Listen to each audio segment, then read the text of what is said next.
Good afternoon, or time appropriate greetings, wherever you are. This is Philosophy Roulette number 56, where we grab a random philosophy paper, read and review it. We tried doing some AI in Society this morning. I don't think it went great because I got a sort of a survey paper, but it was okay. We could look at the American Catholic Philosophical Quarterly. I glanced at it briefly. I'm not entirely sure if there's anything I should read, but let's find out. Because most of these, they're mostly long. I think there was something at the bottom, but it was on like a specific topic. Where is it? There it is. Okay. Newman's view of the heart of corresponds with the recent Catechism of the Catholic Church. His motto. Oh dear, I don't know this Newman guy. Yeah, I'm a little afraid of that. Let's see if it's even here, but let's find out. And it's a long paper too, comparatively. It's 15 pages. Alright, but is it here? No. Okay. That made things simple for me. Okay, so nothing from American Catholic Philosophical, AJP. I've been rejected from them, but they tend to give me very well thought out reviews, so I like them for that.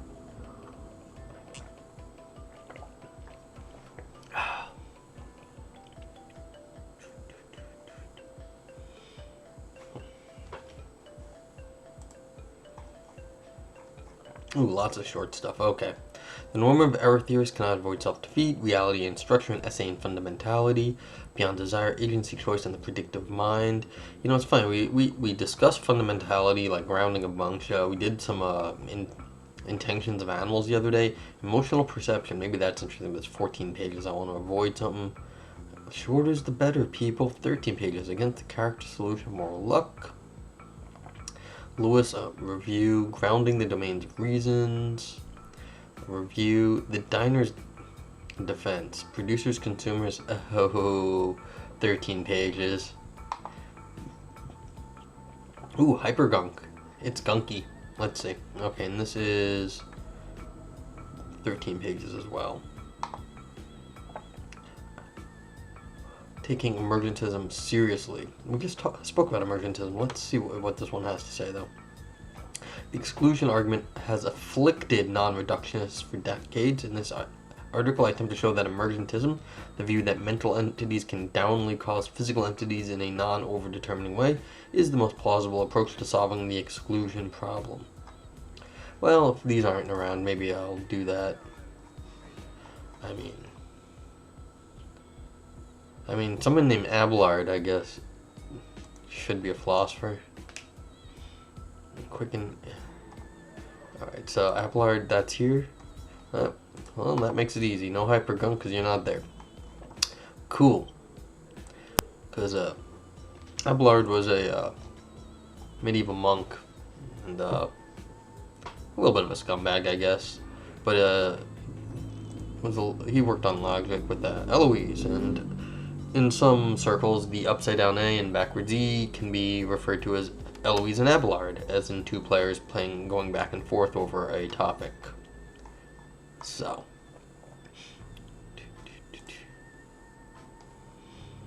Cool. Oh, forgot to get the link in the... So, if you join me live, which I hope you do one day, you can get the link from the chat room. And then you can follow along if you want to. 19 pages, but double spaced. Okay, I can handle that.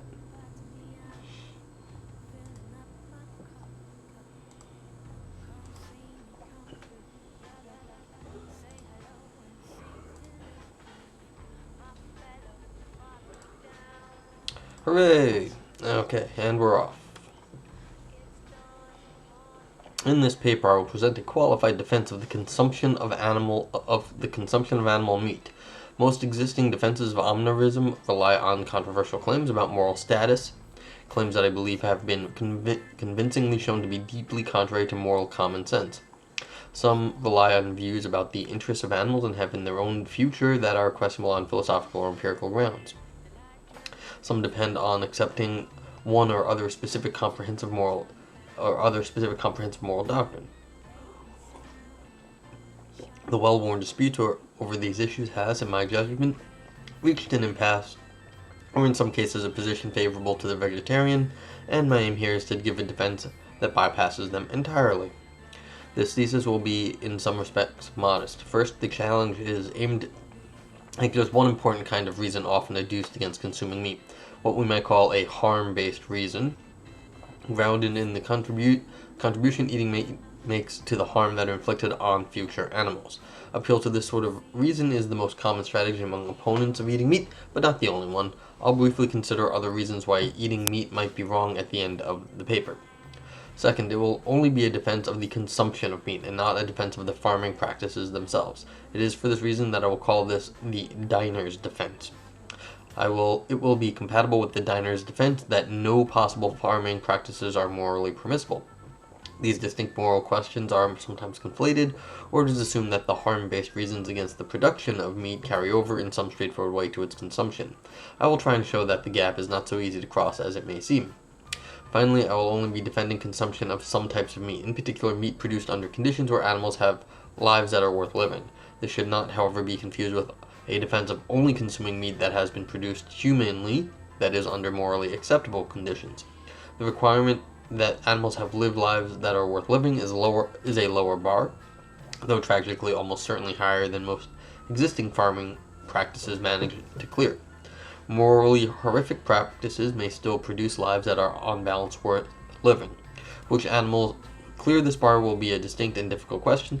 I will make some suggestions towards the end of the paper, but the reader need not agree with them to appreciate the main point.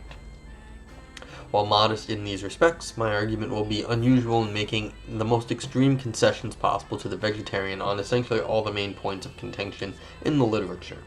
I will grant that the animals have moral status, and indeed that they have exactly the same moral status as human beings, including rights of the same kind and importance. I will grant that animals have an interest in their future, and that they are harmed by their deaths. Indeed, that their deaths are just as bad for them as our deaths are for us. I will grant that the act of purchasing meat causes or substantially risks causing animals to be seriously harmed, and that the benefits we get from eating meat are incomparably less morally significant than the harms inflicted on farmed animals. I will grant that whatever the harms caused by alternative eating practices, for example, to field animals who are killed in the harvesting of plants, they are incomparably less morally significant than the harms inflicted on farmed animals. I will not claim that the animals are replaceable, that one can offset the harm of killing an animal by replacing it with an equally happy animal afterwards. Finally, I will make no empirical assumptions about the psychological capabilities of animals. No existing defense of omnivorism, as far as I am aware, hands over this much ammunition without a fight. Okay. My argument will be grounded in two observations that occasionally arise in debates over vegetarianism. First, the fact that the causal relationship between purchasing and eating meat and the suffering of animals is indirect. The harms that animals suffer are not directly inflicted by those who consume the meat, but rather by the farmers who raise and slaughter the animals. Call this indirectness. Second, the fact that animals which are factory farmed would not exist but for those practices. Call this existence dependence. The most natural arguments built from these premises and defended in the literature, however, are deeply flawed for reasons I will explain. I believe these facts are morally relevant, but they only matter together. Consumers and producers of animal meat stand in different causal relationships to the existence and suffering of animals, and I will argue this has crucial moral significance. Producers of animal meat can prevent the suffering they inflict on animals without preventing their existence. Consumers cannot. Okay. Let's find out why this matters. Before we begin the main argument, which depends on both indirectness and existence dependence, it would be helpful to look at each in turn and at the typical way these claims are conscripted in defense of omnivorism. There is a lesson in the failure of each of these arguments which will help illuminate the path towards a stronger defense of this paper. Towards the stronger, not a stronger. First, let us consider the fact that a consumer's relationship to the death and suffering of animals in factory farms is indirect. A simple line of reasoning goes as follows. Grant that the way animals are treated on factory farms is morally wrong. Nevertheless, the people who consume meat do not themselves slaughter any animals. They never pushed any animals into cages too small to accommodate them. They did not choose the equipment used to produce the meat they consume. The blood of the animals, as this argument goes, is on the hands of the farmers alone.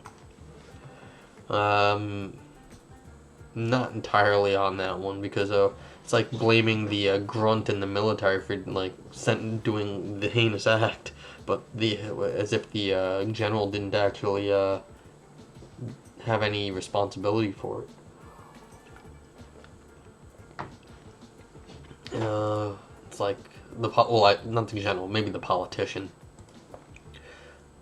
If one teaches long enough, inevitably one will run into students who make this kind of argument. But no self-respecting philosopher should accept it. Yes, thank you. I got very nervous for a second there. I was like, how did this get published? As far as I'm aware, no self-respecting philosopher does. The problem is not difficult to spot. On no plausible view are we morally responsible only for the harms we directly inflicted. I was getting very nervous for a second there. I was like, oh my god, this is a weird essay. If I pay someone else to commit murder, the fact that I was not the one who held the knife does not let me off the hook. Likewise, I cannot escape criticism merely by paying someone else to see the animal suffer for my benefit. So the mere fact that of indirectness does not excuse us from responsibility for the unnecessary suffering of animals on factory farms. But a more sophisticated omnivore might try to do better. Yes, let's do better. The indirectness of the diner's relationship to the animals they eat, one might claim, means they do not cause the animals suffering at all. The animals that they purchased are already dead after all. It is too late for anything they do to affect those animals' fates. Okay, so don't hate the player, hate the game. Not hate the game, hate the game. Okay. And the individual diner is so far removed from the decisions that affect the production of animals that they cannot expect their choice to have any effect on the suffering of future animals either. We can call this the causal impotence argument, and unlike the naive argument above, some philosophers have defended versions of it. Yeah, you could try to defend that one. It might kind of work. It's the don't hate the player, hate the game version of things. Like, it ain't me, I'm just playing it. It's the way that things were set up, and I can only do so much. But again, continuing. But again, the vegetarians have a response. When you make a purchase, the standard reply goes, you signal demand for the product. The game. There's capitalism at the moment. Industrial farming capitalism. The producers respond to this demand in aggregate by increasing production. For straightforward economic reasons, the amount of meat produced for consumption will roughly track the amount consumed. Now, it is true that producers do not respond to signals on an animal-by-animal basis. When a certain threshold of demand is met, they will increase production by a substantial amount. It is impossible to predict exactly where this threshold is, or whether one's individual purchase will cause the threshold to be met. But while this may mean that any individual purchase is very likely to have no effect, this is offset by the fact that in the case where it does have an effect, this effect may be very large. If 1 in every 10,000 chickens purchased causes demand to hit a threshold that triggers the farming of another 10,000 chickens, then while it is very likely any individual chicken purchase does nothing, the expected contribution, calculated by multiplying the chance of your action has by effect by the magnitude of the effect, still amounts to approximately 1 additional farm chicken per chicken purchased. Yeah. While some of the defenders of the causal impotence argument have tried to raise challenges for this response, I find it compelling. Yeah, I mean, if you buy it, it goes into the aggregate, and the aggregate matters. It's like voting in this country, or voting in a democracy, I should say. Your individual vote won't make any difference, but if you add them all up, someone has to it comes out on top. And sometimes it's close, and so that makes a big difference. Undoubtedly, the indirectness of our relationship to the suffering of animals is psychologically significant. It is difficult to imagine that people would be willing to eat meat produced under modern farming conditions if they had to inflict all of the harms directly. But indirectness by itself does not acquit us from blame, and the nature of the indirect relationship is not one that renders our causal contribution, or at least our expected causal contribution, insignificant. I take this dialectic to be won by the vegetarian.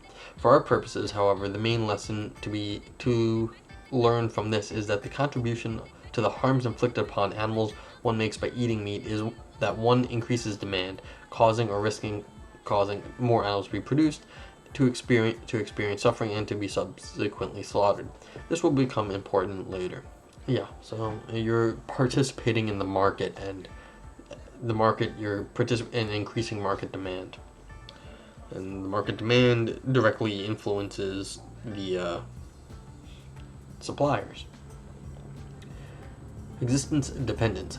Now let's set the preceding discussion aside for the time being and consider a second independent argument in favor of omnivorism, which unlike the... This is in favor or not in favor? Oh well, okay. Let's see. Which, unlike the argument from indirectness, purports to justify the entire practice of farming and eating meat. According to this line of reasoning, farming animals for food, is permissible because those animals would not exist but for our farming practices, and they are benefited by existence. As Leslie Stephen puts it, writing over a century ago. Of all the arguments for vegetarianism, none is so weak as the argument from humanism. The pig has a stronger interest than anyone in the demand for bacon. If all the world is Jewish, there would be no pigs at all. I don't know. Would the Jews just let the pigs run around? Maybe. More recently, a defense along these lines has been endorsed by Lauren Lomasky. Notably, this sort of defense could only apply to certain farming practices, those in which the lives of the animals were at least worth living. If an animal experienced nothing but agony throughout its short life, it would not be a plausible claim that the animal is benefited by existence. Stephen, who was writing before the advent of modern factory farming practices, could perhaps be forgiven for not making this explicit. There is a way of understanding the existence-dependence argument which is impersonal, and a way of understanding it where it is person-affecting, or if we don't want to sound like we're making assumptions about the personhood of animals, animal-affecting.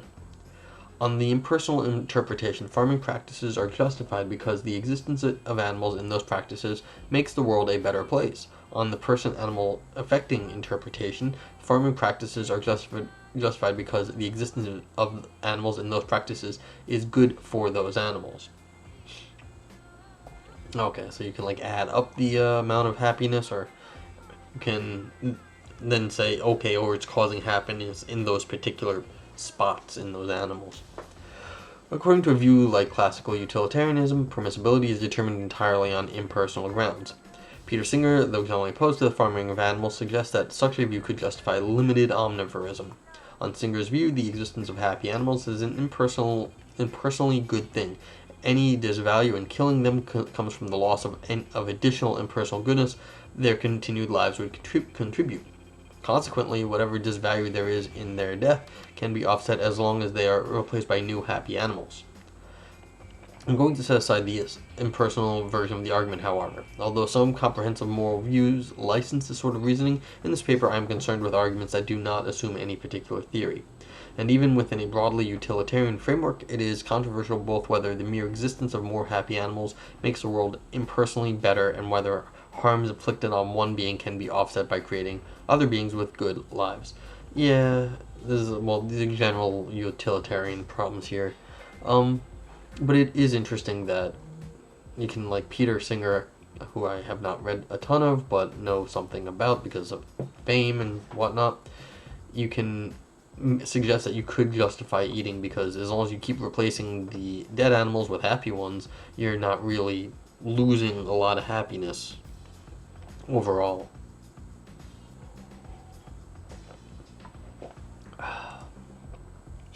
Okay. On person-affecting versions of the argument, which will be the focus of this paper, does not assume that harms inflicted upon one animal can be offset by views to a newly created animal. It is important to these arguments that the animals themselves are benefited by the practice, and not that the world as a whole is improved. If the animals have lives worth living and their existence depends on farming practices, the thought goes, then the practice benefits them. And if they are benefited by the practice, they do not have grounds for any moral complaint against it. We benefit from the practice since we get to enjoy eating meat. The animals benefit since they get to exist. So it's a win-win. Let me note something on the strategy of this paper, like the rhetorical thing. I actually really like this. It's like, I'm going to take the hardest possible tack and defend what I can do from there. Like, it would have been a nice, easy duck out in the last paragraph or so and say, hey, look, this utilitarian perspective gives me a very easy framework to work with where I might actually have a standing to argue from. But the author here is just like, nah, we're going to go and do something different. So I think that's an interesting strategy for a paper, and it makes it more interesting in general. Okay, continuing. I'll argue later that there's something to the existence-dependence idea. but it cannot be used to justify our practices in the way its proponents suggest. I'll start by pointing out that it generalizes in absurd ways. Then I will give a diagnosis of the mistake. Imagine that you discover a culture with the following unusual practice. Each set of parents treats their first two children very well, with all the love and affection that parents give to children in our world. These children live full, happy lives and carry on the family name. But after they have secured their bloodline, most families continue to have more children. The parents have these children only because they enjoy abusing them. The extra children live in squalor and are regularly beaten violently by their parents and older siblings. When they become old enough to fight back, they are killed. Nevertheless, the beatings are infrequent enough that the children's lives are worth living, and they are overall glad to be alive. Alright, so it's terrible, but not that terrible. If the existence depends argument above is good, then it seems this culture's treatment of their third and fourth child is justified. After all, if the practice of abusing children did not exist, the parents would stop at 2 children to have no more, and none of the abused children would exist at all. Their lives are worth living, so they are benefited by existence. By parallel reasoning, they have no complaint against their treatment, and the harms they suffer are not a moral strike against it. This consequence, I take it, is absurd. We're still doing this, like, sort of adding up, like, benefited by existence thing. It still is very utilitarian. Okay, well, let's see. In response to a worry that his argument would overgeneralize to human beings, Lomaski appeals to a familiar line about the different statuses of human and animals with respect to rights. While the practices above do benefit the humans under them, he suggests, they violate rights that humans but not animals possess. For example, the right not to be killed. It is not permissible to violate these rightful liberties, even for a person's own good. I do not think that this is a very satisfying response. First, the view that no benefit to a person could override the prima facie right not to be killed is contentious, and here the benefit is of the most substantial sort, is having a life at all. Indeed, part of what the people under these practices gain by existing are the very conditions for having rights. The rationality, for example, which on many such views gives human beings their special value. So it is far from obvious that a similar justification would be available even if we take rights on board. More importantly, for our purposes, however, the strategy would make the success of existence-dependence arguments parasitic on controversial claims about rights and moral status, which is something the omnivore would prefer to avoid. The position of the argument is a bit precarious. On the one hand, the argument is only necessary if animals have moral status that requires to respect their interests. On the other hand, it would only avoid the objection if animals have substantially different moral status than human beings, different, moreover, in precisely the right respects to block the generalization of the argument. In any case, I think we can refute the argument more directly. The problem with the existence-dependent argument is, as stated, is that to justify on harm-based person-affecting grounds as a practice that involves the creation of people or animals is not enough to show that the existence of the entire practice is better for those under it than the non-existence of the entire practice. Okay. As Bramble points out, farming practices involve multiple parts, bringing animals into existence, then treating them in a particular way. The practice is not justified unless both these parts are justified, and the second part can be wrong in virtue of giving worse lives to the animals than they might have had, even if the first is a benefit to the animals. Okay, so it's like, so some things can have a shittier life as long as it's not that bad, like it's still a life worth living, and you're bringing them in, and okay, so you can break up the different parts of things that you're saying are wrong. Okay, so the author's going to give an example here. Let Theodore be one of the third board in our thought experiment. It is better for Theodore that the entire practice has existed than none of it exist. But take any particular act of abusing Theodore. Theodore does not benefit from the act, and his existence does not depend on that act being performed. Perhaps Theodore would not have been born were it not for the earlier existence of the practice and the abuse of the other children that entailed, which gave his parents the intention to have a child to abuse for themselves. That does not make it okay, as far as Theodore's interests are concerned now, once he already exists, to continue the practice and carry out the rest of his parents' harmful intentions. If someone's parents would never have met but for being slaves, this takes no weight away whatsoever from their objections to being enslaved themselves. Similarly, It is perhaps true that the pigs being killed or abused on farms today would not exist but for the history of that practice. But the most this shows is that they do not have a complaint on their own behalf against the earlier acts in that practice. Now they all have already been born. The farmers are not compelled by history to continue the practices or carry out the intentions that motivated them to cause the pig's birth.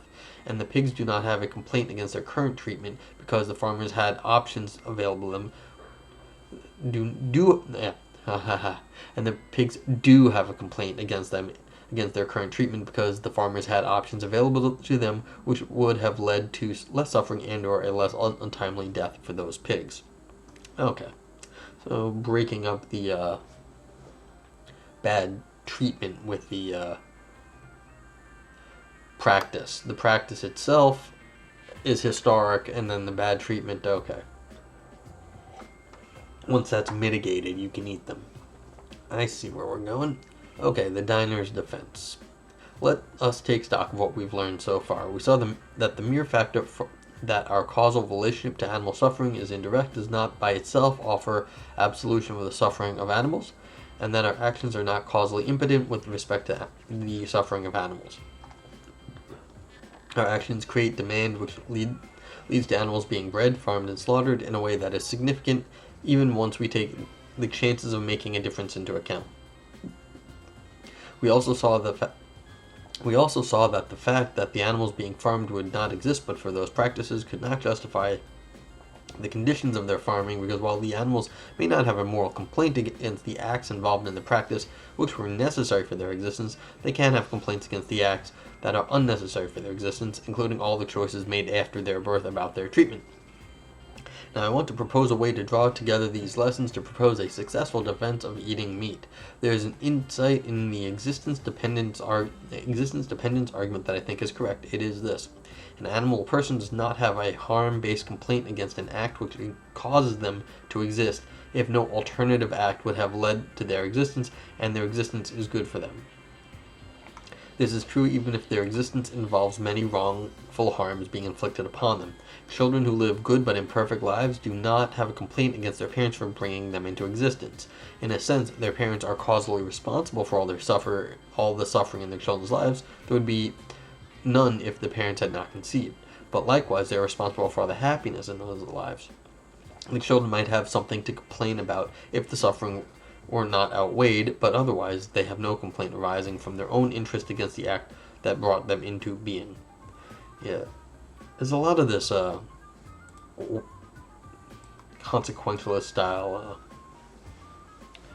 weighing of goods, which I'm not. It's like like the author said above, like they weren't just gonna like go into the straight consequentialist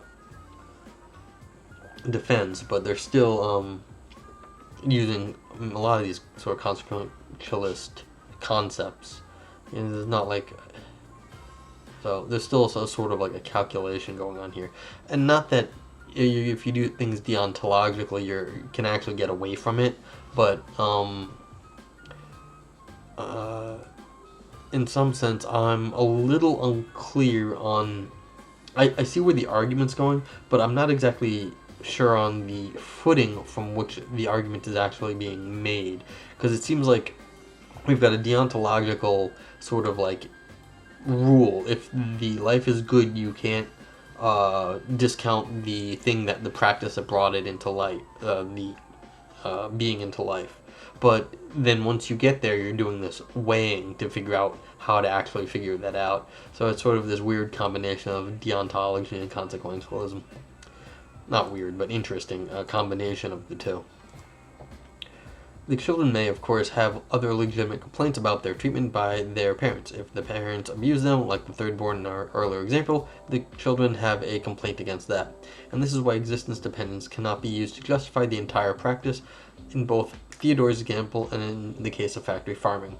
For not all acts involved in those practices satisfy the existence dependence condition properly formulated above. Here is where the indirectness steps in. The nature of the indirect relationship between the consumer and the treatment of the animals implies an asymmetry between producers and consumers. This is the second crucial point. Producers of animal meat have control over whether animals suffer and die, which comes apart from their control over whether those animals exist. Consumers of animal meat do not. But they're still playing the game. I mean, it's still like this industrial capitalism, industrial farming. Alright, well, we'll see. This second claim rests on an empirical assumption that the effect of the diner on demand is largely realized through the creation of new animals which are farmed, and not through increased mistreatment of animals who already exist and or will exist no matter what the diner does. Okay, so so in sense you're still playing the capitalism game, but you're trying to maximize the good life of new animals. For some possible practices, such as those in which meat is provided through the hunting of wild animals, this assumption may not be true and the diner's defense will not apply. But I think there are good reasons to suspect that in modern practices, this assumption is true. The lives of factory farmed animals are heavily scheduled, and it is unlikely that increased demand would mean any significant number of animals destined for better things are redirected onto someone's plate rather than new animals being bred. Moreover, it is implausible that any existing animals will be affected because of the time it takes for the economic signals sent by the diner to serve as inputs into a decision and for that decision to be implemented compared to the relatively short lifespans of farmed animals. Finally, I'm a little skeptical about a delay argument, but let that go for now. Finally, unless the condition of animals' creation are causally isolated from decisions about the conditions in which they live, any major overhaul of farming conditions potentially brought about by a diner's choices will be enjoyed almost exclusively by animals that would not otherwise exist. Okay, I think this is enough to justify a presumption that existing defenses of vegetarianism have not even attempted to undermine. I'm gonna go with, like, if you take like sort of an atemporal step away from this, these sorts of causal interactions, like if you sort of just like mess with when things are happening, it's like, who cares that the short lifespans of the animals? It's gonna, if you compress it, like imagine we just lived a lot longer or they lived a lot longer. I think that's a little contingent, and so it's like, yes, the ones that are dying now, but if you're gonna replace them anyway, it seems like you're arbitrarily slicing up the situation to let yourself not have a problem. You can just like, well, you make sure that dies, or this one is born before that one dies, and then you're okay. It seems a little, as the author said, there's some empirical facts that like get you out of it, but that seems a little weak there. I mean, I'm kind of okay with the strategy of the argument that you're, as the diner, you're sort of, you are somewhat removed from the whole process, and so if the animals have lives worth living, and you're playing into that process, then it's okay. But I don't think you actually just this sort of existing animals claim is I find that dubious. Okay, continuing. I'll try to think of a better way to make my point clear. To see concretely how the argument works, take an individual pig. Okay, here we go. Thank you, author. To see how concretely how the argument works, take an individual pig, Dickie, who was born, raised, and slaughtered. Dickie's existence, his suffering, and his death are the causal product of both the actions of the farmer, or many farmers, and the actions of the diner. See, I mean, I'm going to go with industrial capitalism, or late-stage capitalism at this point, and the action of a diner, whichever diner, we might say, sent with their pork purchase the threshold demand signal, which allowed the farmer to increase production, leading to his birth. With respect to the farmer, Dickie's existence is the product of one set of choices, for instance, the decision to breed his mother. His suffering and death are the product of another, the decision to use small cages, and the decision to slaughter him, and so on. With respect to the diner, however, there is just one decision, the decision to purchase pork, which is causally responsible both for Dickie's existence and for his suffering. What this means is that there is something the farmer could have done which would have prevented Dickie's suffering and untimely death without preventing his existence. But there was nothing that the diner could have done which would have prevented Dickie's suffering or untimely death without preventing his existence entirely. This is morally important. Dickie has a complaint against the farmer, not for bringing him into existence, but for putting him in a tiny cage and for slaughtering him. But if Dickie's life were worth living, he does not have a complaint against the diner. The diner could not have saved him. They could have only prevented him from existing, and that would not be in Dickie's interest. The diner could have petitioned the government to actually not have these terrible farms and do like proper inspections and stuff. Yeah. But that's a bigger issue, I guess, outside the realm of this paper. Because I think one of the states just, not recently, but they completely banned whistleblowing from inside factory farms. Like, it is now illegal to, like, film inside one of them and, like, release the footage. So even if they're doing illegal stuff and you take a video of it, it is illegal. It's completely terrible. The implication of this argument is that it is not wrong for harm-based reasons to cause someone to exist who is then abused by someone else, provided that their lives are worth living, and there was no alternative act which would have caused them to exist with a better life. Yeah, this is the typical position of the diner in relation to the animals their purchase affects. This principle, I claim, is plausible even when applied to uncontroversial full moral status human beings. A test failed spectacularly by almost every existing defense of omnivorism, including Lomesky's appeal to existence dependence. Okay. Yeah, but I'm still getting the don't hate the player, hate the game. Because it seems like without a corresponding let's prevent the factory farm situation when you're buying food, like you could try to do slightly better than just eating it the cheapest possible stuff, because, well, not the cheapest possible, the factory farmed meats. Like, you are still perpetuating a system. Like, your specific act, it doesn't matter when you were alive, as long as you were alive during this sort of like factory farming. Like, if I was born 10 years before I was born, and I was buying pork 10 years, it's like, it doesn't matter exactly when I was, it existed within the system. I could have actually been working against the system or doing other stuff. So it seems like this sort of just delaying the time is very contingent on just like, oh, well, I can't do anything now. Well, yes, you could have done something now. It's the best time to plant a tree was 20 years ago. The next best time is right now. And it's like, well, this is too temporally contingent for my taste here. But that said, I think this argument, if you ignore my complaint here about that just being like this sort of I forgot what the causally removed diner is interesting. Okay, imagine you are at a convenience store considering whether to purchase a piece of chocolate, and perfectly reliable oracle who is waiting behind you in line taps you on the shoulder and gives you the following information.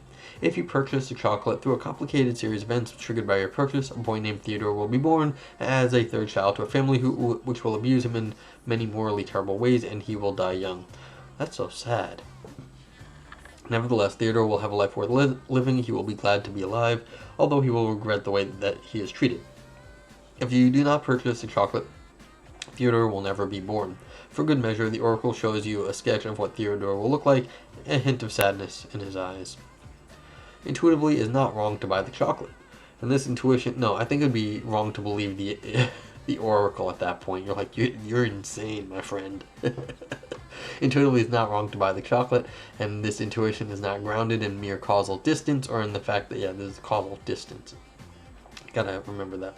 Or in the fact that the chain leading to Theodore's suffering is mediated through agency of another. If the oracle had told you that Theodore will exist no matter what, and purchasing the chocolate would, through an equally complicated series of events, cause him to suffer additional abuse, and they would not otherwise face, it would be clearly wrong to buy the chocolate. The diner's defense amounts to the claim that things are not any worse if the chocolate were pork, and the oracle had shown you a picture of Dickie instead. Okay, interesting. Yeah. Somebody cornered the market on chocolate a few years ago, and people freaked out about it. He owned like something like 8 or 10% of all chocolate farms, and they were like, he could like ruin the chocolate business. Anyway, the diner's defense shows, I believe, that as far as harm is concerned, it is not wrong to consume meat. But a little more must be said before we can be sure which meat we are permitted to eat, both at the level of theory and in practice. We have already discussed why the argument would be limited to meat production in conditions where life is worth living. Are there any additional constraints? Features often attributed to humane farming practices, for example, what McMahon 08 calls benign carnivorism, the animals having lives better than they would have in the wild, living a large portion of their lifespan, being killed painlessly and being replaced, are not necessary. Even if the oracle told you Theodore's life did not meet conditions of this sort, it would not seem wrong to buy the chocolate. This can suggest that perhaps the lives worth living bar is the only condition. Ultimately, I think this is basically correct, but we should not be too quick on this point. So far, I have been assuming that the diner's choice is simple. Order the meat or order vegetarian. If there is only one kind of animal and is raised with a life worth living, then I think we should have shown that it is permissible to order. But in the real world, we have many options when it comes to ordering meat. There are different kinds of animals, and even within a species, some animals are raised in better conditions than others. Are we obligated to eat animals that are raised in the best conditions? This question turns out to be rather complicated. Suppose I can order 2 kinds of steak, one which was raised in conditions which only barely pass the worth living bar, and the other in conditions that are quite a bit better than that. My purchase will raise demand for whichever kind of beef I order and bring into existence, or risk bringing into existence, more cows in those conditions. But at the level of individual identity, those cows would not overlap. The cows I bring into existence by ordering the more humane beef are entirely different from the cows I bring into existence by ordering the less humane beef. On the face of it, then, by person-affecting criteria, it seems that no matter which beef I order, none of the cows will have a complaint against my act. This case is closely related to a set of puzzles Parfit famously discussed under the label of the non-identity problem. Parfit argues that if a woman has a choice to conceive one of 2 children, both of which have lives worth living, but one which will be born with a severe defect that negatively impacted its quality of life, it would be wrong for her to conceive the one with that defect. Similar reasoning would suggest I must order the more humane beef, but Parfit's response is controversial. In his thorough book-length treatment of the topic, Derek Boonin argues that Parfit's judgment about the conception case ultimately leads to even more counterintuitive implications elsewhere, and so that even in that case it is permissible to bring about the existence of the child with a worse life. I find Boonin's argument compelling, but the issue is too complicated to fully explore here. I will only say a few brief things in favor of the view that ordering either dish is permissible. The case of the 2 steaks is different from the conception case in ways which may be morally relevant. First, ordering the 2 steaks is not, in the normal case, exclusive in the way choosing to conceive children is. Ordering one of the steaks doesn't prevent you from ordering the other. This makes the steaks case more like 2 independent decisions. First, whether to bring one cow into existence, and second, whether to bring the other. It could order one day, and then the other day, and then rotate back and forth. Even Parfit does not think it is wrong to bring the child with the worst life into existence if your choice is between that and no child, and that it is not wrong to bring no child into existence, even if your alternative is a child with very good fortune. If this consequence of decisions on the part of a mother, far enough apart temporally that they choose to not exclude each other, does not seem wrong, then it suggests ordering either steak is permissible. Second, in the case of the mother's choice, her intention is to bring someone into the world, while in the case of the diner's choice, the creation of a new being is merely a foreseen potential side effect. It is not implausible to think that bringing the best possible life into being might matter more when bringing someone into existence is the intention. Finally, in the cases... Finally, in cases that more closely resemble a choice between steaks, I think intuition does not clearly condemn making a choice which leads to some worse off coming into existence. Suppose that at the convenience store there is a whole array of snacks in front of you, delicious in different ways and to different degrees. The oracle has conveniently attached to each a dossier of a child that will someday be born if you purchase that particular snack. Some of them have miserable lives, some have lives which are fantastic, and some have lives which are merely mediocre. It is wrong, it seems to me, to buy any of the snacks attached to the dossier of a child with a life which is worse than nothing, but does not seem to clearly wrong to order any snacks where a child has a decent life, even if you leave snacks on the shelf with better dossiers attached. Okay. So which meat can we eat? If the reader does not share my judgment about the two steaks, then it would seem that the omnivore must take care to eat only the most humanely produced meat available to them. Otherwise, it should be permissible to eat any meat as long as it is produced under conditions that are better than non-existence. What does this mean in practical terms? Unfortunately, settling the question of which animals are raised in the conditions better than non-existence is too difficult for us to attempt here, partly because judging the value of lives is a difficult philosophical and empirical challenge of its own, and partly because farming practices differ between countries and across time. In the case of humans, we might get at least a first pass at such judgments by simply asking a person how they feel about their own life, or whether they would rather never have been born. But we cannot get these answers from non-human animals, and what I have to say here must be speculative. At least one thing should be relatively uncontroversial. At the time of this writing, many common factory farming practices do not produce animals with lives worth living. Egg-laying hens in the United States, for example, frequently live their lives in battery cages with as little as 67 square inches of space per hen. They do not have space to spread their wings or satisfy powerful natural behavioral urges such as dust bathing, and spend most of their lives in a state of extreme stress.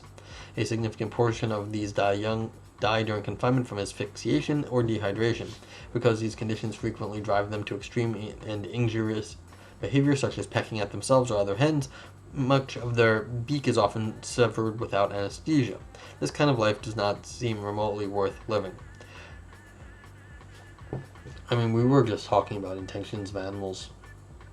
I don't know if there's anything intelligent I have anything to say about this. In other intensive farming practices, it is less clear whether animals have lives worth living.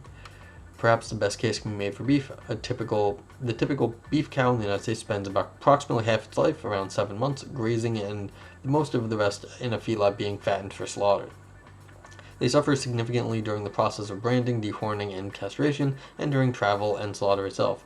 Because of the significant time spent out of confinement and away from acute sources of stress, a case might be made that such lives pass the bar.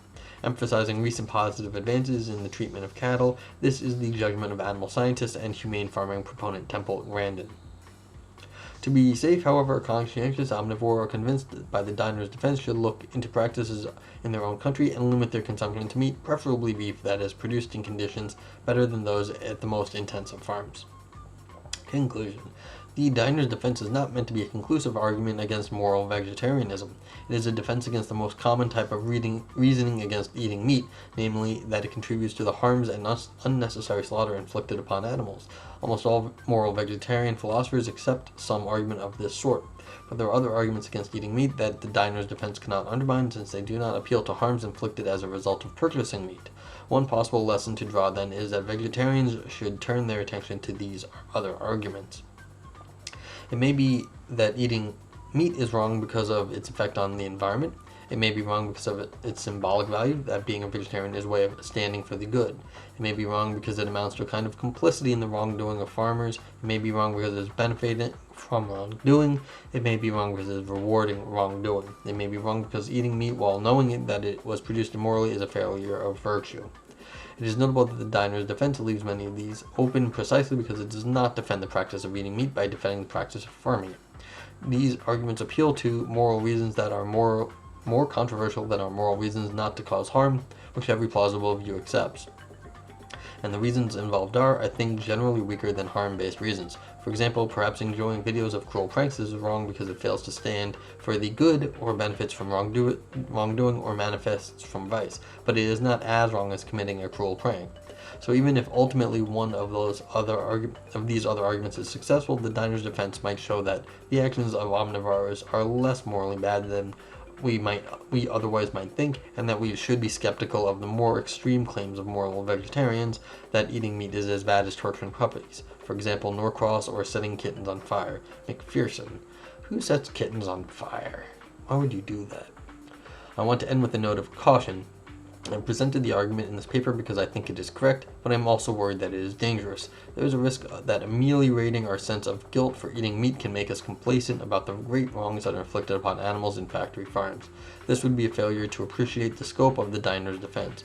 I once thought that eating meat was indefensible, now I am not so sure. But I remain convinced as much as ever that the treatment of animals in the last century will be remembered as one of the darkest blots in our shared moral history. Well, we've got a lot of dark blots. Okay, that was fun. I also appreciated the strategy that the author here took in writing this paper. A certain Abelard Podgorski. Okay. Yes, with a nice name from logical history. Okay, I don't have much more to say about this. The combination here, like I was saying earlier, was interesting. Of sort of, you have a sort of deontological law, keep thing where it has to the existence dependence is deontological, but it matters at how much suffering that they have, which is sort of consequentialist. Okay.